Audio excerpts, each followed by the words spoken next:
நீதிமொழிகளின் புஸ்தகம் பழைய ஏற்பாடு, நீதிமொழிகளின் புஸ்தகம் பழைய ஏற்பாடு, பக்கம் 778, 778, 778 பழைய ஏற்பாடு, 18வது அதிகாரம், 21வது வசனம் வாசிக்கலாம். மரணமும் ஜீவனும் நாவின் அதிகாரத்தில் இருக்கும். அதில் பிரியப்படுகிறவர்கள் அதின் கனியை புசிப்பார்கள். அல்லேலூயா. இந்த வசனம் எல்லாருக்குமே புரியும். 12வது வசனம், விசேஷமாய் என்னுடைய பிள்ளைகளே, வானத்தின் பேரிலாவது பூமியின் பேரிலாவது வேறெந்த ஆணையினாலாவது சத்தியம் பண்ணாதிருங்கள். நீங்கள் ஆக்கினைக்குள்ளாக தீர்க்கப்படாதபடிக்கு உள்ளதை உள்ளதென்றும் இல்லதை என்றும். நம்ம என்ன பண்ணுவோம், சில பொய்ய ஸ்ட்ராங்காக சொல்லுவோம். கண்டிப்பாக அவங்க அந்த இடத்துல இல்லை. இப்போ நம்ம தஞ்சாவூரில் இருக்கோம், நான் டெல்லியில் இருக்கேன்னு வச்சுக்கோங்க. நான் ஒரு தப்பு பண்ணுறேன், இவங்களுக்குலாம் தெரியாதுங்கிறதுக்காண்டி உங்களுக்கு பார்த்துருக்கவே முடியாது, அங்கே வந்திருக்க முடியாது சொல்லி ஸ்ட்ராங்காக என்ன பண்ணுவேன், பொய் சொல்கிறேன். அப்போ ஸ்ட்ராங்காக பொய் சொல்லும்போது ஆண்டவர் நம்ம மேலே ஸ்ட்ராங்காக ஒரு முத்திரை குத்துறார். நம்ம தான் சொல்லியிருக்கோமே, உள்ளதென்றும். நீ எந்த அளவுக்கு பொய் சொல்லாமல் முடிஞ்ச அளவுக்கு 99% என்கிட்ட இருக்கு இல்லை. ஆனால் ஆண்டவர் சொல்றாரு, உன் வீட்டில் இருக்கிறது எல்லாத்தையும் என்ன பண்ண வேணாம், சொல்ல வேணாம். சபைக்குள்ளே வரும்பொழுது, சபை மக்கள்கிட்ட வரும்போது நீ என்ன பண்ணக்கூடாது, பொய் சொல்லக்கூடாது. அப்போ மரணமும் ஜீவனும் எங்க இருக்கு, நாவின் அதிகாரத்தில் இருக்கு. அப்போ பொய் பேசுறவங்களுக்கு போஜனம் கிடைக்காது. வெளிப்படுத்தின விசேஷத்தில் இருக்கு. பொய் சொல்ல சொல்ல சாப்பாடெல்லாம் இருக்கும், அது நல்ல சாப்பாடா இருக்காது. ஒரு அளவுக்கு ஸ்டேஜுக்கு போகும்போது டாக்டர் இதை தின்னாத, அதை தின்னாத, அப்படி தின்னாத, இப்படி தின்னாத சொல்லிடுவோம். அது காரணம் என்னன்னு கேட்டால், நம்ம அந்த அளவுக்கு என்ன பண்ணியிருக்கோம், பொய் சொல்லியிருக்கோம். நானாக இருந்தாலும் சரி. கர்த்தருடைய பரிசுத்த நாமத்துக்கு ஸ்தோத்திரம். அப்போ நம்ம அறியாது செய்த ஒரு நாட்கள், தெரியாது செய்த ஒரு நாட்கள். இப்போ பார்த்தீங்கன்னா சின்ன பிள்ளைங்க பார்த்தீங்கன்னா, ஒரு பிள்ளை அழுகும், ஒரு பிள்ளை இது பண்ணும். ஏன்டா என்னடா அழுகும், அவன் என்னை அடிச்சுட்டான். அந்த பிள்ளை பார்த்தீங்கன்னா நான் அடிக்கவே இல்லைன்னு. சில பிள்ளைங்க செஞ்சுட்டு இல்லைன்னு, சில பிள்ளை செய்யாமையே, அவங்க செய்யாமையே என்ன பண்ணிடும், என்னை அவன் தான் அடித்தான். சின்ன பிள்ளைங்களே பார்த்தீங்கன்னா, அவங்க யார் அவனை அடித்தான்னு கேட்டோம்னா ஒரு 3 பேர் உட்காந்து டக்குன்னு கையை காட்டும், யாரையாச்சும் அவங்க அடிச்சிருக்க மாட்டாங்க, பார்த்துருக்க மாட்டாங்க. ஏன்னா சின்ன பிள்ளைங்களோட குணம். இப்போ தேவன் என்ன சொல்கிறாரு, மறுபடியும் வாசிக்கலாம். நீங்கள் ஆக்கினைக்குள்ளாக தீர்க்கப்படாதபடிக்கு உள்ளதை உள்ளதென்றும் இல்லதை இல்லை என்றும் சொல்ல கடவீர்கள். புரியுதா? அப்போது என்ன கேட்குறாங்க, வேலை செய்கிற இடத்துல நம்ம பொய் சொல்கிறோம், தாய் தகப்பன்கிட்ட பொய் சொல்கிறோம், மனைவி கிட்ட பொய் சொல்கிறோம், கணவன்கிட்ட பொய் சொல்கிறோம், சபையில் பொய் சொல்கிறோம், ஊழியக்காரங்கள்ட்ட பொய் சொல்கிறோம். ஆனால் உண்மை பேசுகிறது என்றைக்குமே நம்ம மனசில் எப்படி இருக்கும், ஸ்ட்ராங்காக இருக்கும். என்றைக்குமே உண்மை பார்த்திங்கன்னா ஸ்ட்ராங்காக இருக்கும். நீ 10 வருஷம் கழிச்சு கேட்டாலும் அதை கரெக்டாக சொல்லுவோம். ஏன்னா அது பொய்யை உண்மை என்ன பண்ணாது, மறந்து போகவே. என்னோடய செருப்பு நான் எதி தொலைஞ்சு போச்சுங்க, சின்ன பிள்ளையில் நல்ல செருப்பு ஒன்று வாங்கியிருந்தேன், தொலைஞ்சு போச்சு. ஏன் கேட்குறீங்க, அப்போ தான் சம்பளம் வாங்கிட்டு வந்தேன், 500 ரூபா சம்பளம் அந்த காலத்தில், அப்படியே தொலைஞ்சு போச்சு. அது என்ன உண்மை, அது என்றைக்குமே என்ன பண்ணாது, மாறாது. நம்ம பொய்யா சொல்லி வைக்கிற வார்த்தை, பொய்யா நம்ம பேசுகிற வார்த்தை என்ன பண்ணிடும், இன்னைக்கு சொல்லியிருப்போம் 3 நாள் மறந்துடும், நாளைக்கு சொல்லியிருப்போம் பொய் மறந்துடும். அப்போ என்ன பண்ணுவோம், நம்மளே என்ன பண்ணுவோம், மாற்றி சொல்லிட்டு எல்லாருக்கும் முன்னாடி எப்படி முழிப்போம், திருன்னு முழிப்போம். நம்மளுக்கு ஒன்றுமே சொல்லலாமா வேணாமா அப்படின்னு சொல்லிட்டு நம்ம பொய் சொல்லிட்டோமே. அவங்க பார்த்தீங்கன்னா அவங்களுக்கு தெரிஞ்சிருக்கும், ஏற்கனவே சொன்ன உண்மை அவங்களுக்கு சொல்கிற பிறகு தெரிஞ்சிருக்கும். நம்ம மறுபடியும் என்ன பண்ணோம், அவங்கள்ட்ட பொய் சொல்லணும். என்னடா அன்னைக்கு இப்படி சொன்னாங்க, இன்னைக்கு இப்படி சொல்கிறாங்க. அப்போ நம்மளுக்கே அந்த வார்த்தைகள் உறுத்தும் போது, உன்னையும் என்னையும் உண்டாக்கி வானத்தை பயன்படுத்த தேவனுக்கு தெரியுமா தெரியாது. அப்போ அவருக்கு தெரியும் நீ என்ன செய்கிற, நீ என்ன சொல்கிற. அப்போது மரணமும் ஜீவனும் நாவின் அதிகாரத்தில் இருக்கும். இந்த வசனத்தை மறுபடியும் வாசிக்கலாமா? 21:18 நீதிமொழிகள். உன்னுடைய மரணமும் ஜீவனும் உன்னுடைய வாழ்க்கையும் நாவின் அதிகாரத்தில் நீ பேசுகிற வார்த்தையில் இருக்கிறது. அதில் பிரியப்படுகிறவர்கள் எதை நீ பிரியப்படுகிறியோ அதின் கனியை புசிப்பார்கள். அதிலே கனியை புசிப்பார்கள். என்ன முடிஞ்சு போச்சு. மரணமா ஜீவனா நீ தான் முடிவு பண்ணிக்கணும். நம்ம பேசுற இப்போ நல்லா இருக்கு. ஒரு சின்ன பத்தி, ஒரு பத்தியில நெருப்பு இருக்கு. இப்படி ஒருத்தங்க மேல அந்த நெருப்போட அப்படி வச்சு எடுத்தா அப்படி இருக்கும், சுருக்கணும். ஆனால் பெரிய பொண்ணு என்ன பண்ணாது.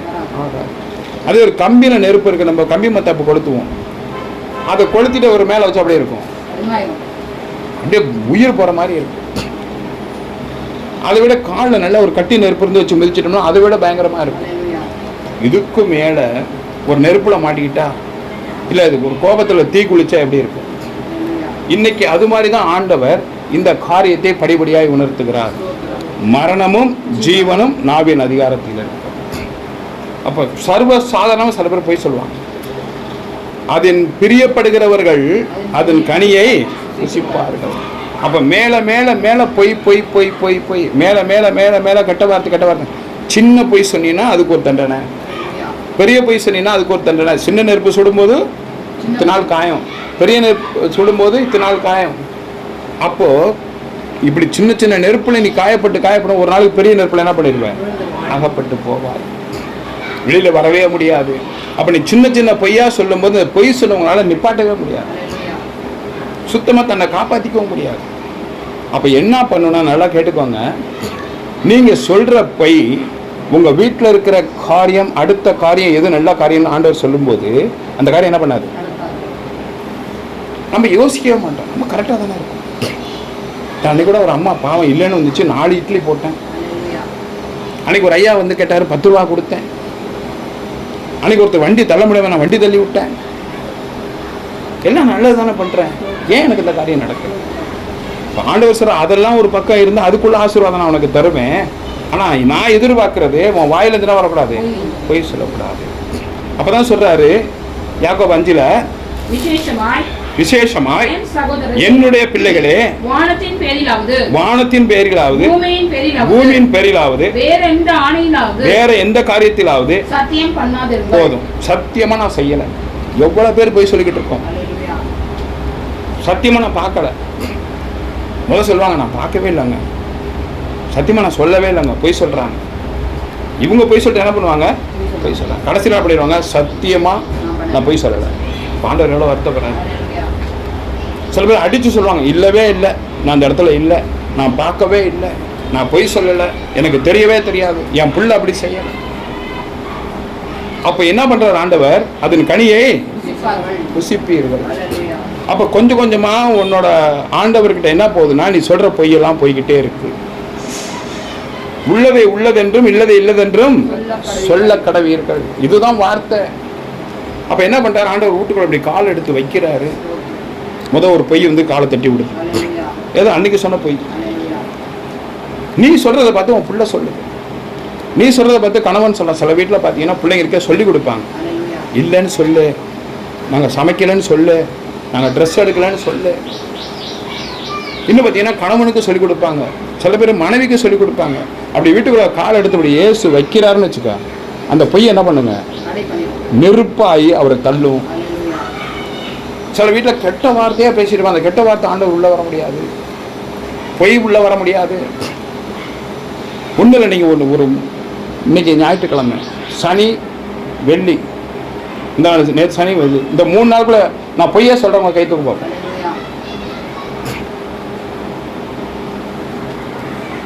முடியாது, சொன்னாதான் நமக்கு தூக்கம் வரும். என்ன இன்னைக்கு ரொம்ப ஒன்று வச்சு 2 பொய் தான் சொல்லியிருக்கோம். நான் ஒரு மனுஷனை பிறந்த ஒரு நாளைக்கு ஒரு 10 பொய் சொல்றது இல்லையா. ஆண்டவர் சொல்றாரு, 7 வயசு வரைக்கும் பிள்ளைங்கள்ட்ட என்ன பண்ணுங்க, 7 வயசு ஒரு பிள்ளைகிட்ட பொய் சொல்லுங்க. எதுக்கு அப்படின்னா, இனிப்பு கொடுக்காதீங்க. அல்லேலூயா. மிட்டாய் தின்னக்கூடாதுப்பா, மிட்டாய் இருக்கும், மிட்டாயெல்லாம் தீர்ந்து போச்சு. ஏன்னா பிள்ளைங்க மிட்டாய் தின்னா என்ன பண்ணும், பூச்சி உண்டாகும், பல்லு பூச்சி உண்டாகும். அதுக்கு சொல்லிட்டு அப்புறமா என்ன பண்ணுங்க, 5 மிட்டாய் கொடுக்குறத 1 மிட்டாய் எடுத்து கொஞ்சமாக கொடுங்க. இனிமேல் தின்னக்கூடாது, என்கிட்ட காசு இல்லை, வாங்க முடியாது. அல்லேலூயா. ஏன்னா சொன்ன பொய்க்கு அதுதான் பரிகாரம். ஆனால் நம்மளால சொல்லாமல் இருக்க முடியே. அப்போ நம்ம நான் இவ்வளவு செய்கிறேன், இவ்வளோ ஜபிக்கிறேன், காலம்பரை ஜபிக்கிறேன், நைட்டு ஜபிக்கிறேன், விடிய விடிய ஜபிக்கிறேன், ஏன் எனக்கு இந்த காரியம் நடக்குது சொல்லுங்க பாப்போம். வேலைக்கு போகிறோம், முதலாளி பார்த்துக்கிட்டே இருக்கிறாரு. சும்மாச்சும் அவர் பார்க்கும்போது ஒரு டப்பா ஒதுக்கி அந்த பக்கம் வைக்கிறோம், மறுபடியும் சும்மா உட்காந்துருக்கோம். மறுபடியும் பார்க்குற எல்லாரும் வேலை பார்த்துட்டு இருக்கிறாங்க. சும்மா அவர் பார்க்கும்போது ஒரு இரும்பு தூக்கி போடுறோம். எல்லோரும் பார்த்துக்கிட்டு அவர் பார்க்கும்போது சும்மா ஒட்டடை அடிக்கிறோம். அவருக்கு தெரியுமா தெரியாதா? என்ன அவன் சரியாக வேலையை பார்க்க மாட்டேங்கிறான், சும்மா உட்காந்து. அப்போ அன்றைக்கி சம்பளம் கொடுப்பார், அடுத்த நாள் சம்பளம் கொடுப்பார், 3ஆம் நாள் கூப்பிட்டு சொல்லுவார், தம்பி என்ன தம்பி சரியாக வேலையை பார்க்க மாட்டேங்கிறேன். இல்லைங்க பார்த்துக்கிட்டு தாங்க இருக்கேன், இந்த எல்லாரும் கம்பியெல்லாம் தூக்கி அடுக்கிறாங்க, எல்லோரும் வேலை பார்த்துக்கிட்டு இருக்கிறாங்க, நீ பாட்டு சும்மா உட்காந்துருக்கேன், அதெல்லாம் தொடச்சி கிடச்சி சுத்தம் பண்ணேன்னா தம்பி. அப்போ என்ன பண்ணுவார், சரி செய்ய மாட்டான்னு சொல்லி அங்கே போயிட்டு வா இங்கே போயிட்டு வான்னு அனுப்புவார். அங்கே போகிறப்ப ஒரு 10 நிமிஷத்தில் போகிற வேலைக்கு என்ன பண்ணுவோம், நம்ம எங்கேயாச்சும் உட்காந்துட்டு இந்த திவ்யா ஸ்வீட்ஸில் வேலை பார்க்குறவங்க என்ன பண்ணுவான், பாத்ரூம் போயிட்டு வரேன்னு சொல்லிட்டு பின்பக்கம் இடம் இருக்கும், அங்கே போய் சிகரெட் குடிச்சிட்டு அப்படியே உட்காந்து பேசிக்கிட்டே இருப்பாங்க. நம்ம இந்த பக்கம் போகும்போது இவன் பார்த்தா திவ்யா ஸ்வீட்ஸில் வேலை செய்கிறவன் அப்படின்னு நினச்சிட்டு போனோம்னா நம்ம ஒரு நிமிஷம் வந்தால் மறுபடியும் அங்கே உட்காந்துருக்கும், அதே இடத்துல உட்காந்துருப்பான் சிகரெட் குடிச்சிட்டு. என்ன வேலைக்கு போலையா அப்படின்னு நம்ம தெரிஞ்சவங்க தான் அப்படின்னு தெரிஞ்சு பக்கத்தில் கேட்டாங்க, அடையாங்க பொழுது நிற்கும் வாழ்வாள்னு கத்திக்கிட்டு கொஞ்சம் நேரம் வந்து உட்காந்துருப்போம், என்னை கண்டுக்க மாட்டானுங்க, நான் வந்து லேட்டாக போவேன். ஒரு நாளைக்கு எவ்வளோ சம்பளம் அவனுக்கு, ஒரு 500 ரூபா வச்சுக்கோ. எவ்வளோது? 500 ரூபா. நீ வேலை பார்க்குறேன்னு சொல்லிட்டு தான் போயிருக்க, அது பொய்யா இல்லையா, ஏமாத்திரியா இல்லையா? இல்லை 100 ரூபா வச்சுக்க சம்பளம், ஒரு 5 மணி நேரத்துக்கு 100 ரூபானா ஒரு மணி நேரத்துக்கு எவ்வளோ? ஒரு மணி நேரத்துக்கு 20 ரூபானா ஒரு நாள் 5 மணி நேரத்துக்கு 100 ரூபானா ஒரு மணி நேரத்துக்கு எவ்வளோ? 20 ரூபா. நீ ஒரு மணி நேரம் அங்கே உட்காந்துருக்க, பீடி குடிச்சிக்கிட்டு சிகரெட்டு குடிச்சிக்கிட்டு அப்படி பேசிட்டு உட்காந்துருக்கேன். முடிஞ்சதுக்கப்புறம் அந்த 100 ரூபா சம்பளத்தை வாங்கிட்டு போவே இல்லை, 100 ரூபா சம்பளத்தை வாங்கி நீ வீட்டுக்கு போவேன். 20 ரூபாய்க்கு ஒரு ஜாமான் வாங்குவேன், இன்னொரு 20 ரூபாய்க்கு ஒரு ஜாமான் வாங்குவேன், இன்னொரு 20 ரூபாய்க்கு ஜாமான் வாங்குவேன். அந்த 20 ரூபா இன்னொரு 20 ரூபா இருக்கு இல்லையா, அதுக்கு ஒரு ஜாமான் வாங்குவேன். அந்த 20 ரூபாய்க்கு வாங்கின ஜாமான் சாபமாக போயிடும். 80 ரூபாய்க்கு நீ உழைச்ச, 20 ரூபாய்க்கு உழைக்கல, ஆனால் முதலாளி காசு கொடுத்துட்டாரு. முதலாளி என்ன பண்ணாரு, காசு கொடுத்துட்டாரு. அந்த 20 ரூபாய்க்கு நீ வாங்கிட்டு போன பாரு, அதுக்கு 200 ரூபா செலவு ரெடியாக இருக்கும். நீ வாங்கிட்டு போகிற பொருள் உடஞ்சிரும், நீ வாங்கிட்டு போகிற சாப்பிட்ற சாப்பாடு பாய்சனாக மாறிடும், ஏதாவது உனக்கு ஒரு பிரச்சனை வந்துக்கிட்டே இருக்கும். அது நம்ம அது வந்து ஏமாத்துறதா இல்லையா, பொய் சொல்கிறதா இல்லையா? இப்போ அவர் கேட்குறாங்க, எங்கடா போனால் இவ்வளோ நேரம் என்ன பண்ண போனேன்னா தலைவலி வந்துருச்சு, கொஞ்ச நேரம் அப்படியே உட்காந்துருக்கு, சரி சரி வேலையை பாரு. அவங்க மனசில் எதுவுமே இன்னைக்கு ஆண்டவர் அப்படி தாங்க இருக்காரு. சரி நாளைக்கு திருந்துவாங்க. நம்ம என்ன பண்ணிட்டோம், ஆண்டவரை தேடிட்டோம், ரட்சிக்கப்பட்டுட்டோம், ஆலயத்துக்கு போகிறோம், ஞானஸ்நானம் எடுத்துட்டோம், பைபிள் எடுக்கிறோம், எல்லாம் கரெக்டாக இருக்கும். என்னால் பொய் சொல்லாமல் இருக்க முடியலங்க, அதுதான் என்னன்னு தெரியல, எனக்கு என்ன பண்ணிடுது, பொய் வந்துடுது. சில பேர் என்ன பண்ணுவாங்க, இன்னைக்கு இந்த பிரசங்கம் வந்ததுக்கப்புறம் எஸ்அப்பா தெரியாமல் போய் சொல்லிட்டு மன்னிச்சிருங்க. அவர் என்ன ஒரு பெரிய பேப்பர் வச்சுக்கிட்டு காலம்பரம் நேற்று சொன்ன 10 பொய், சரி நீ மன்னிப்பு கேட்ட 2 பொய் அடிச்சிடணும்னு அடிச்சுக்கிட்டு இருப்பாரு. உன் மேலே கண்ணும் கருத்துமாய் இருக்கிறார். உனக்கு ஜீவனை கொடுத்து, ஆசீர்வாதத்தை கொடுத்து, துணிமணியை கொடுத்து, சாப்பாடை கொடுத்து, வஸ்திரத்தை கொடுத்து, எல்லாத்தையும் கொடுத்த ஆண்டவர் அப்போ இது உனக்கு தடை என்ன சொல்கிறாரு, மரணமும் ஜீவனும். அப்போ நீ சாவணுன்னாலும் நீ சொல்கிற வார்த்தையில தான் இருக்குது, நீ ரொம்ப நாள் வாழணுன்னாலும் நீ சொல்கிற வார்த்தை தான். அப்போ என்ன பண்ணுவார், சரி இவன் திருந்த மாட்டான், இவனுக்கு பொய் தான் பிரதானம், அப்போ அதனால் என்ன பண்ணுவோம், தீமையான வார்த்தையை அவனுக்குள்ளே போகட்டும் அப்படி சொல்லி அனுப்பி வச்சிருவார். நன்மையும் ஜீவனும் மரணமும் ஜீவனும் இல்லையா? அப்போது நம்ம பேசுகிற வார்த்தைகள் அதிகமாக போக போக அந்த வார்த்தை கொண்டு மரணத்தோட படியில் கொண்டு வச்சிருவார். நம்ம நன்மை செய்ய செய்ய பொய் சொல்லாமல் இருக்க இருக்க ஜீவனோட படிக்கட்டில் வச்சிருவார். 2 படிக்கட்டு இருக்குது. இந்த படிக்கட்டில் வைக்க வைக்க பாரம் அதிகமாக இந்த படிக்கட்டு விழுவுற மாதிரி இருக்கும். மரணத்தின் படிகள், ஜீவ படிகள் எப்படி இருக்கும், ஸ்ட்ராங்காக ஆகிட்டே இருக்கும். நம்ம நன்மை செய்ய செய்ய பொய்யை குறைக்க குறைக்க பொய்யை சுத்தமாக பொய்யை குறைச்சிக்கிட்டே வரும்போது இந்த படிக்கட்டு எப்படி இருக்கும், ஸ்ட்ராங்காக இருக்கும். அப்போ தேவன் என்ன பண்ணுவார்னா, உள்ள கால் வைக்கும்போது பரவாயில்லையே இந்த வீட்டில் பொய்யே இல்லை. சபையில் பொய் சொல்கிறது கிடையாது, தன் கணவன்கிட்ட மறைக்கிறது கிடையாது, பிள்ளைங்கள்ட்ட பொய் சொல்கிறது கிடையாது, தன் தாய் தகப்பன்ட்ட பொய் சொல்கிறது கிடையாது. அப்போ அந்த வீட்டுக்குள்ள நம்ம போகிறதுக்கு சந்தோஷம் இருக்கிறது. அப்போ உள்ளே வந்து உக்காந்துட்டு ஒரு அவருக்கு பிடிச்ச இடத்துல எங்கேயாச்சும் உட்காருவார். ஆண்டவர் உட்காந்தாருன்னா ஒரு காலை நீட்டி ஒரு காலை குத்துக்கால் வச்சு இப்படி சாஞ்சு தான் உட்காந்துருப்பார். அது தரிசனத்தில் 2 தடவை பார்த்துருக்குறேன். அப்போ வரும்போது இப்படி பார்ப்பார், சரி இந்த ஒரு 3 பேரில் இவங்க ரொம்ப நல்லவங்களா இருக்காங்க, இந்த 5 பேரில் இவங்க ரொம்ப நல்லவங்களா இருக்காங்க, இந்த 10 பேரில் இவங்க 2 பேர் நல்லவங்களா இருக்காங்க, சரி இவங்கனால அவங்கள என்ன பண்ணுவோம், ஆசை. சரி பரவாயில்ல, இவ்வளோ நாள் கஷ்டப்பட்டுருக்குறாங்க, இப்போ இந்த பிரசங்க எடுத்ததுக்கப்புறம் மனம் திரும்பி இருக்கிறாங்க, சரி அப்படின்னு சொல்லிட்டு தேவன் எந்திரிக்கும் போது இந்த வீட்டிற்கு நன்மை உண்டாவதாக அப்படின்னு சொல்லிட்டு டக்குன்னு பார்த்தோன்னு வச்சுக்கோ, நினச்சி பார்க்க முடியாத அளவுக்கு ஒரு பெரிய ஆசீர்வாதம் உன் வீட்டுக்குள்ளே வரும்.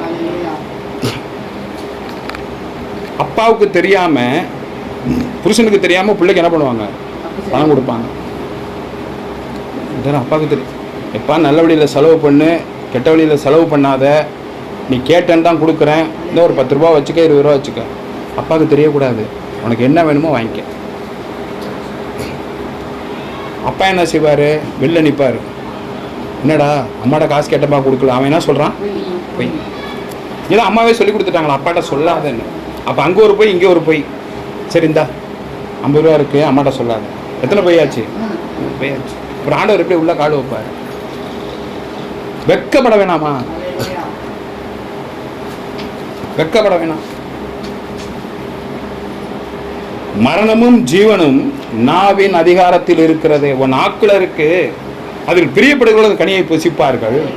விசேஷமா என் சகோதரரே, வானத்தின் மேலும் பூமியின் மேலும் சத்தியம் பண்ணாத. சத்தியமா நான் பார்க்கல, சத்தியமா நான் செய்யல. எத்தனை பேர் போய் சொல்ற, உன்னால சொல்ல முடியுதா? இல்லை நான் குறைச்சிக்கிட்டே வந்துட்டேன், நேற்றுக்கு இன்னைக்கு நான் போய் சொல்ல முடியுதா? நான் நீ கூனி குறுகி போய் உட்காந்துருக்கேன்.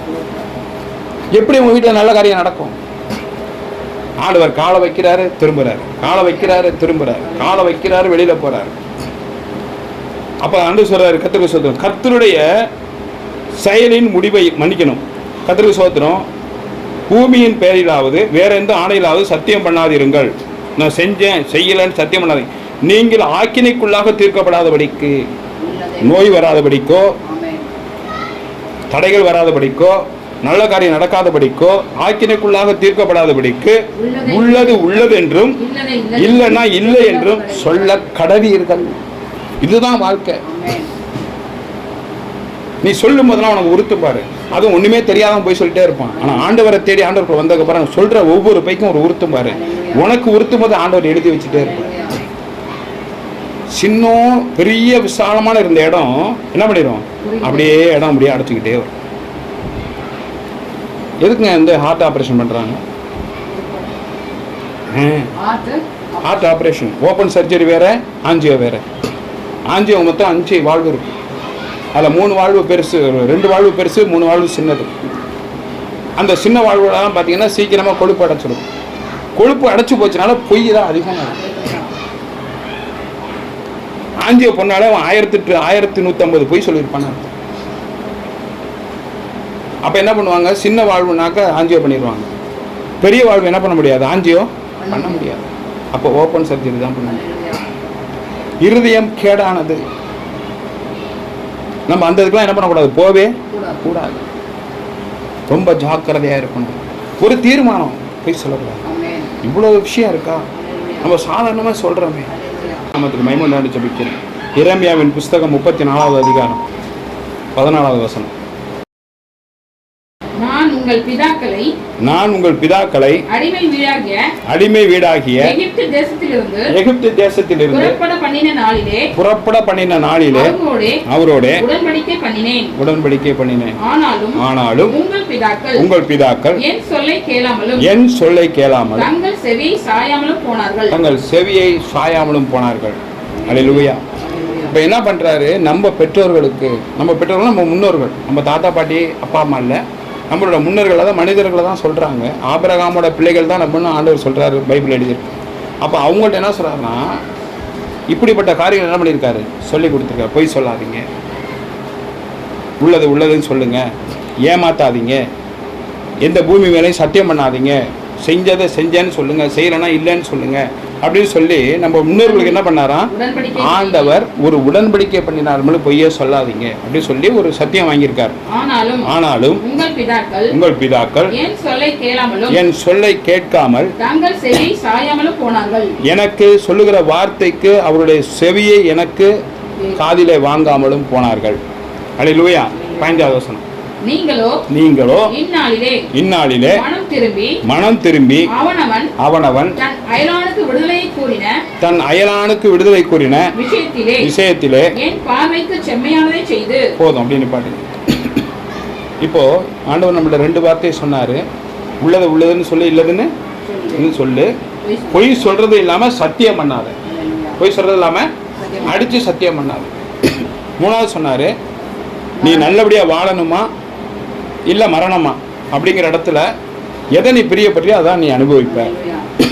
இங்க ஆண்டவர் சொல்றாரு, அந்த முன்னோர்கள்ட்ட நான் அநேக வார்த்தைகளை சொன்னேன், அவங்க யாருமே என்ன பண்ணல, கேட்கல. இந்நாளில் வாசிக்கலாம் 15.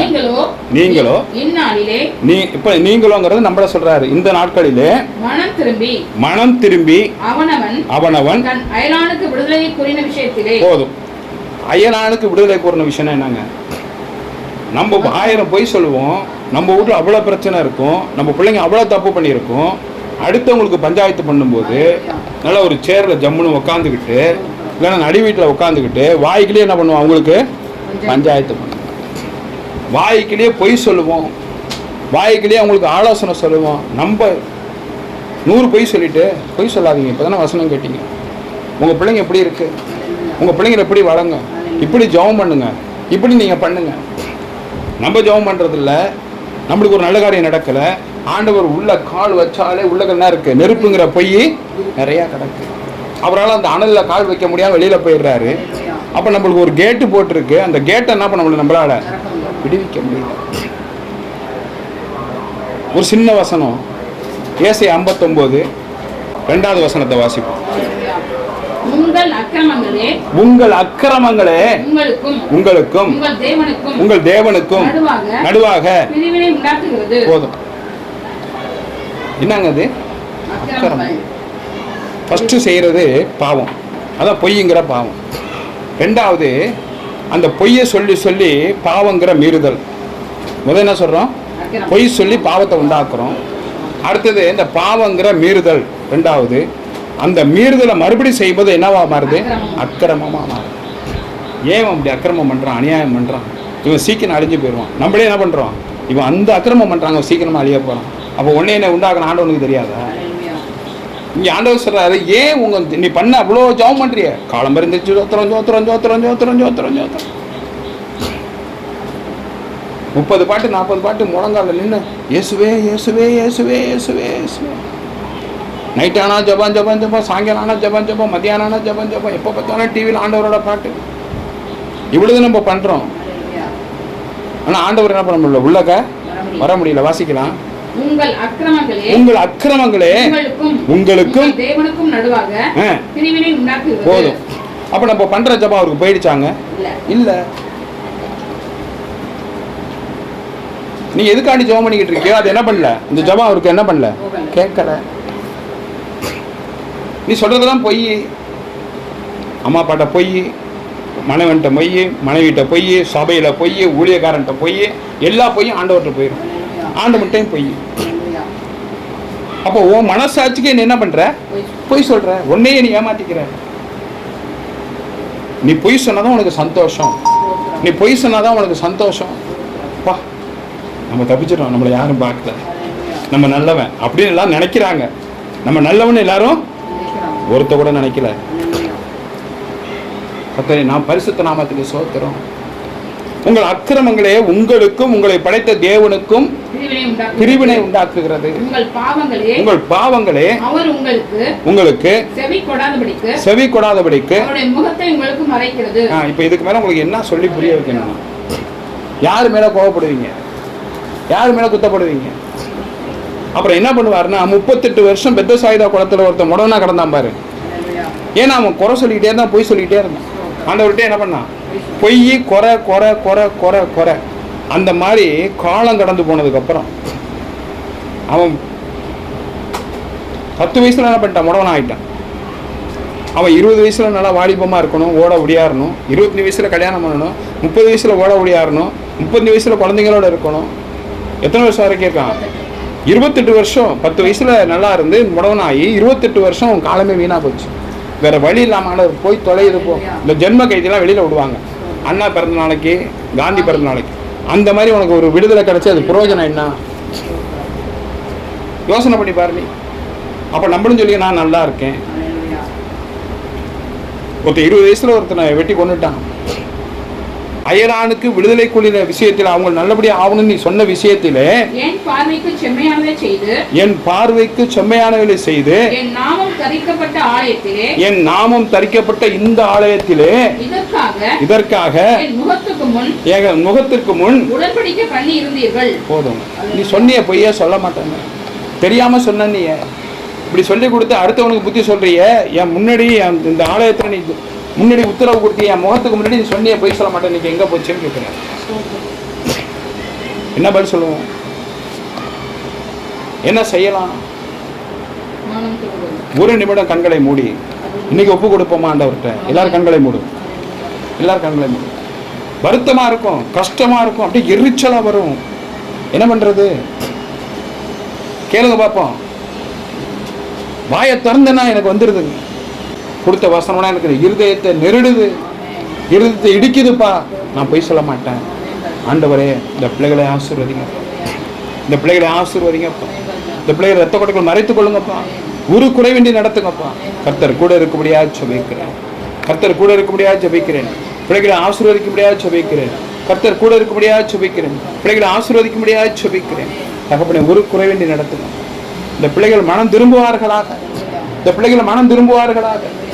தகப்பனே அப்பா, உள்ளதை உள்ளதென்றும் இல்லதை இல்லதென்றும் தகப்பனே பொய் சொல்லி பிரிவினை உண்டாக்காதபடிக்கு, எங்கள் பாவங்கள் மீறுதல்கள் பலத்து போகாதபடிக்கு, அதன் கனியை நாங்கள் புசிக்காதபடிக்கு, ஜீவனுள்ள கனியை ஜீவ தண்ணீராகி அவனை ஜீவ ஊட்டை நாங்கள் பெற்றுக்கொள்ள உதவி செய்யுங்கப்பா. இந்த பிரசங்கம் வரும்போது எங்களுக்கு எரிச்சலாக வருது. நாங்கள் பிரசங்கம் கேட்கும்போது யோனாபால் நாங்கள் எரிச்சல் அடைகிறோம். ஏன்னா எங்களால் எங்கள் பொய்யை ஒப்புக்கொள்ள முடியல. இப்படி நீங்கள் பேசும்போது எங்களுக்கு கோபமாக வருது. ஆண்டவரே என் கோபத்தை குறைச்சி கொடுங்க, என் கோபத்தை எடுத்து போடுங்க. உண்மையை தானப்பா சொன்னீங்க. நாங்கள் கற்றுக்கொள்ள உதவி செய்யுங்க, ஆசீர்வதிங்க. இரத்த கொடைகள் மறைத்துக் கொள்ளுங்கப்பா, இரத்த கொடைகள் மறைத்துக் கொள்ளுங்கப்பா. எங்கள் யாவருக்கும் நேரும் பக்கபலமாக இருக்கும்படியாக ஜெபிக்கிறேன். இரத்த கொடைகள் மறைத்துக் கொள்ளும்படியாக ஜெபிக்கிறேன். எல்லாரும் எழுந்து நிற்போம். எல்லாரும் எழுந்து நிற்போம். தொடர்ச்சி அடுத்த வாரம் தொடரும். கர்த்தர் உங்களை ஆசீர்வதிப்பாராக. கர்த்தர் உங்களை ஆசீர்வதிப்பாராக. கர்த்தர் உங்களை ஆசீர்வதிப்பாராக. கர்த்தர் உங்களை ஆசீர்வதிப்பாராக. எல்லாரும் கூட மறுபடியும் நான் 2 நிமிடம் டைம் தரேன். கர்த்தருக்கு பரிசுத்த நாமத்துக்கு சோத்திரம். நல்லா ஜெபம் பண்ணுங்க, ஆண்டவர்கிட்ட கேளுங்க. எப்பா கடந்தவையெல்லாம் இருக்கட்டும்பா. இதோட இந்த பொய் வார்த்தைகளை குறித்து எத்தனை வாட்டி எங்கள்கிட்ட பேசிட்டீங்கப்பா. இப்போ ஆளை சொல்றீங்க, இந்த ஆலயத்தில் நீ எனக்கு முன்னாடி சொன்னியே, இவனுக்கு பொய் சொல்ல மாட்டேன்னு சொன்னியே, குறை சொல்ல மாட்டேன்னு சொன்னியே, எனக்கு முன்னாடி முகத்துக்கு முன்னாடி சத்தியம் பண்ணியே. ஆண்டவர் கேட்கிறாரு, சபையில போய் சொல்ற, ஊழியக்காரன்ட்ட போய் சொல்ற, குடும்பத்துல போய் சொல்ற, வேலை செய்யற இடத்துல போய் சொல்ற. யாவரையும் ஒப்பு கொடுக்கிறேன். பரிசுத்த பரலோக பிதாவே, ஆமேன்.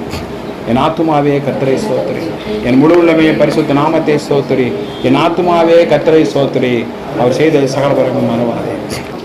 என் ஆத்துமாவே கர்த்தரை ஸ்தோத்திரி, என் முழு உள்ளமே பரிசுத்த நாமத்தை ஸ்தோத்திரி.